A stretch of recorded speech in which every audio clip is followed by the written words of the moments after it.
Hello friends வணக்கம். இப்போ ட்ரெண்டிங்கில ஒண்ணு போயிட்டுருக்கு. எந்த பார்ட்டி வந்து ஆளுங்கட்சியோட சேர போறீங்க அப்படின்னு சொல்லிட்டு. எனக்கு ஒண்ணு விஷயம் புரியாதது என்னன்னா, இவங்கலாம் பாலிடிக்ஸ்ல இத்தன வருஷம் எக்ஸ்பீரியன்ஸ் இருக்குன்றாங்களே, என்ன எக்ஸ்பீரியன்ஸ் இருக்குன்னே தெரியல. எப்ப ஆளுங்கட்சியோட நீங்க இருக்கீங்களோ, அப்பதான் உங்களுக்கு கிடைக்க போற ஃபண்ட்ல உங்களுக்கு வேணா பெனிஃபிட் கிடைக்கும். உங்க தகுதிக்கு ஏதாவது செய்ய முடியும். எதிர்க்கட்சியா இருந்தீங்கன்னா அவ்வளோ செய்ய முடியாது. அப்படி இருக்கும் பட்சத்தில டக்குன்னு போய் அங்க சேர்றத விட்டுட்டு, என்ன விஜய் கூப்பிடணும் அப்படின்னு சொல்லி வெயிட் பண்றீங்க. அன்னைய டிமாண்டும் பண்றீங்க. நீங்க போய் சேரலன்னா, திருப்பி ஒரு தடவ எலெக்ஷன் நடக்கிறதுக்கு வாய்ப்பு இருக்கு. எலெக்ஷன் நடந்துச்சுன்னா, விஜய் 140 சீட்ஸ் கண்டிப்பா ஜெயிப்பாரு. உங்களுக்கு இப்ப இருக்கிறதும் போயிரும். இப்போ ஓட்டு போட்டவங்களும் போயிரும். அந்த ஒரு கணிப்பு கூட கணிக்க முடியாத ஒரு பாலிட்டிஷியனா எல்லாரும் இருக்கீங்க.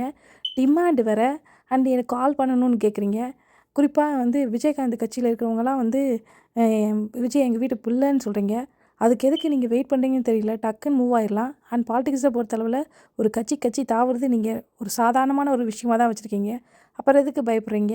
நான் கூட கேள்விப்பட்டேன். இந்த மாரி வந்து விஜயோட கட்சிக்கு போயிட்டா, அடுத்து நெக்ஸ்ட் டைம் திருப்பி போம்போது திமுகல நம்ம ஃபேஸ் பண்ண முடியாதுன்னு. ஏப்பா திமுகவ திட்டிட்டு திமுக கட்சியிலே சேருங்க. அதிமுகவ திட்டிட்டு அதிமுக கட்சியிலே சேருங்க. இதெல்லாம் உங்களுக்கு சர்வசாதாரணம் தானே? ஏன் இந்த டிமாண்டு? ஸ்மார்ட்டான பாலிட்டிஷியனா இருந்தீங்கன்னா, நீங்களே போய் டிவிகேல சேர்ந்து பெனிஃபிட் ஆவீங்க. நீங்களும் பெனிஃபிட் ஆவீங்க. உங்களோட கட்சியும் வளரும். உங்க தொகுதியும் வளரும். அத வந்து எக்ஸ்பீரியன்ஸ்ன்னு சொல்லிட்டு ஸ்டூப்பிட்டா முடிவெடுக்காம, ஒரு நல்ல முடிவெடுங்க. I don't know. இது எனக்கு தோணுது நான் சொன்னேன்.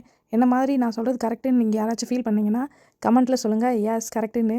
இல்லைன்னா நோ சொல்லுங்க. இல்லைன்னா உங்களோட கருத்துக்கள பதிவு பண்ணுங்க. தெரிஞ்சுக்கிறேன். எனக்கு தெரியாதது கூட. தேங்க்ஸ் ஃபார் வாட்சிங்.